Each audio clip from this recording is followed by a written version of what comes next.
This is your before and after story. Southeastern College can help you prepare for a secure and fulfilling career in the growing healthcare field.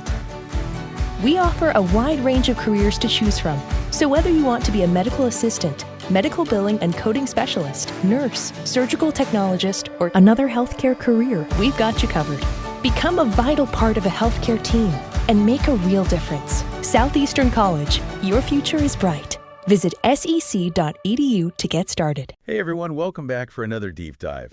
You know, we like to get into the nitty-gritty, and today we're really diving into something that's changing so rapidly. You know, I was looking at this report you sent over, and it's just amazing how much has already changed in Syria, even since this report was put together.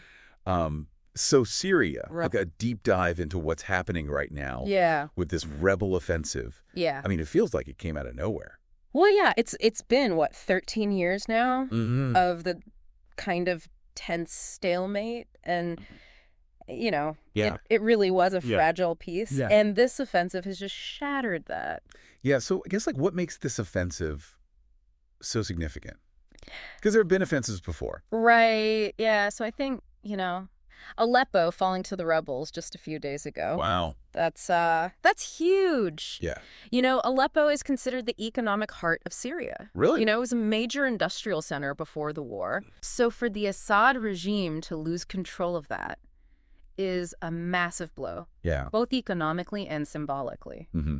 And it's not just Aleppo, right? We're hearing reports of Homs also falling to the rebels. Yeah. Homs is strategically very important. It sits on that main highway that connects Damascus to the north. Okay. So, you know, if you control Homs, you can disrupt supply lines. Oh, wait. You can potentially isolate the capital. Okay. So I think both of these losses together really suggest that the rebels have gained significant strength and momentum. And then there's also this report that President Assad has fled to Russia, Russia being a longtime ally Yes, a key of his, for sure. Offering asylum and whatnot. What do we make of this? It's fascinating, isn't it? It is. I mean, this is it really shows Russia's loyalty to Assad. However, it also seems to show a reluctance to get even more deeply involved in this conflict, especially with what they have going on in Ukraine right now. Yeah. So it's like Russia's trying to walk this tightrope. I think that's a good way to put it. Where they want to keep their influence, but they don't want to overcommit. Exactly. And how does this play with the rest of the international community? Well, it's really interesting because you've got the U.S. and European nations that have been, you know, longtime supporters of the Syrian opposition.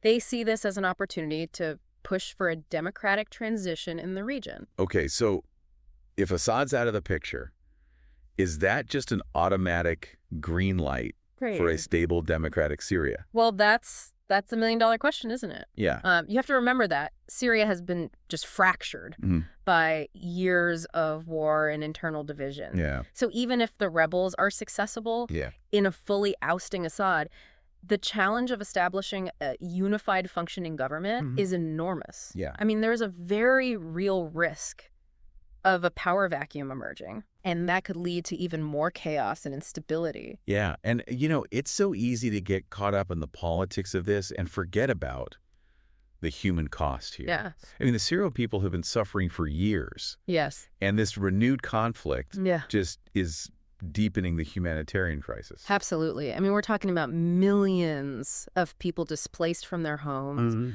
struggling to access basic necessities. Food, water, healthcare. And the aid organizations, I mean, they're trying. They are working tirelessly. But it's just... But the scale is immense. It's got to be so hard. It is. And the access to conflict zones remains a huge challenge. So where do we go from here? I mean, Assad is gone. Right. Rebels are advancing. International community is trying to figure this out. Yeah. Humanitarian crisis is worsening. Yeah. I mean, it really begs the question, will this finally be the turning point that leads to a peaceful and democratic future for Syria? Or is this the start of a new chapter of violence and suffering? We just don't know. Yeah. I mean, that's a really sobering thought. But it definitely is a situation that needs our attention and empathy. And it's far from over. Right. The decisions that are made in these next days and weeks are going to have huge consequences. Absolutely. For Syria and the region. The whole region, Yeah. Well, thank you so much for joining us today.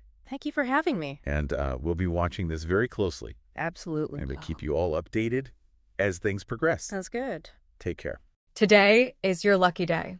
Today is the day that our $3 website works for you, paying you directly to your PayPal daily. Imagine $3 ongoing continuous payments to your PayPal account. Imagine falling asleep and waking up to $300 in your PayPal account.